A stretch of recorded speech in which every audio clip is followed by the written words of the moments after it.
Wake up, workers and comrades, it's time to unearth another buried truth. Today, let's talk about how Cold War narratives distort history. For decades, we've been fed a lie. Communism is evil, capitalism is freedom. But what if everything you've been told is propaganda? We've been told that socialism always fails, that communism killed millions, and that capitalism is the only system that works. But what if I told you these narratives aren't based on reality? They're manufactured. What if I told you that socialist governments have lifted hundreds of millions of people out of poverty? That communist movements have fought for and won workers' rights? And that many so-called failures of socialism were actually sabotaged by Western intervention? Today we're breaking down the biggest lies about communism and socialism, the real history behind Cold War propaganda, and why these distortions still serve the ruling class today. One of the most common anti-communist talking points is the claim that communism killed 100 million people. This number comes from the Black Book of Communism, a heavily biased work that inflates numbers, distorts history, and equates everything from famines to war casualties to political repression as part of their fabricated death toll. Meanwhile, capitalism, through colonialism, imperialism, slavery, and manufactured poverty, has caused far greater suffering, but its crimes are never counted the same way. The transatlantic slave trade killed tens of millions and built the foundation of Western capitalism. British colonial rule in India caused 30 to 40 million deaths through engineered famines and repression. US wars in Vietnam, Korea, Iraq, and Afghanistan, all waged in the name of capitalism and imperialism, have killed millions. Today, nearly 9 million people die every year from starvation in a world that produces more than enough food. A crime of capitalism.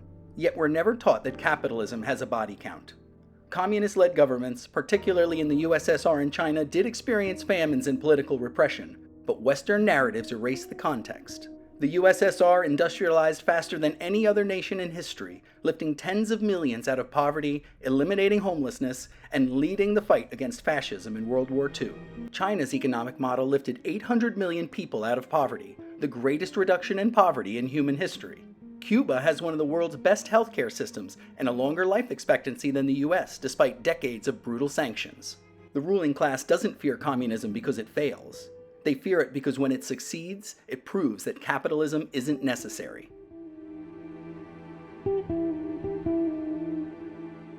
During the Cold War, the US waged a global war against socialism, not just militarily, but through propaganda, sabotage, and economic warfare. The US backed military coups against democratically elected socialist leaders, from Chile's Salvador Allende to Indonesia's Sukarno. Economic blockades and sanctions were used to strangle socialist economies. Then their struggles were blamed on communist failings. In the US, the Red Scare criminalized communists, labor organizers, and civil rights activists. Leaders like Paul Robeson, Angela Davis, and even Martin Luther King Jr. were targeted, spied on, and silenced for their socialist views. And this propaganda didn't end with the Cold War. It continues today, shaping how we view socialism, struggle, and revolution.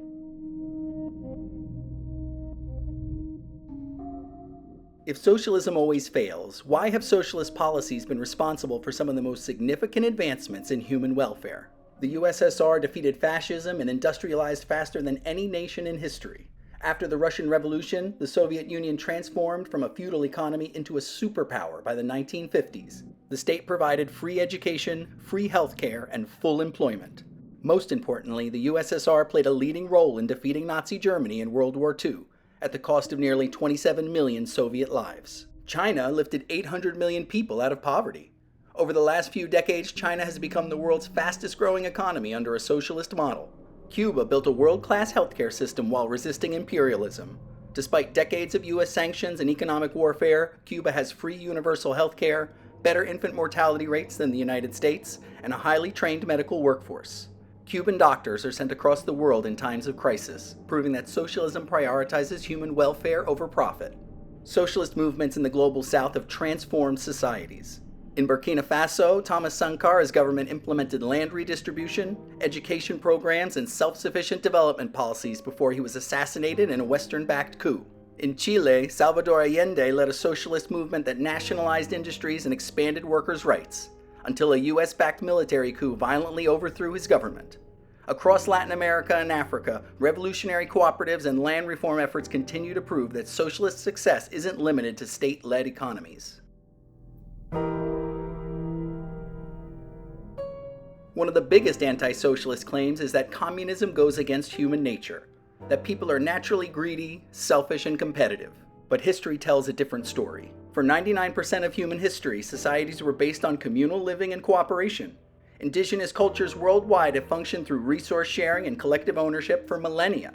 Even capitalist economies require cooperation.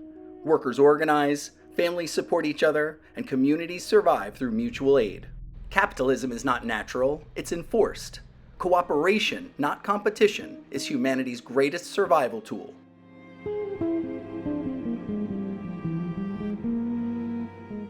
For over a century, workers, students, and revolutionaries have fought for a better world. One without exploitation, one without capitalism. And they have won real victories. What's the biggest anti-communist myth you've heard? Drop it in the comments and let's debunk it together. If you see through the distortions of history, like this video and share it. And most importantly, educate yourself, organize, and fight for a world where no one has to suffer for the profit of the few. Because the ruling class will keep lying until we make them irrelevant. Until next time, comrades, stay sharp, stay organized, and never stop questioning power.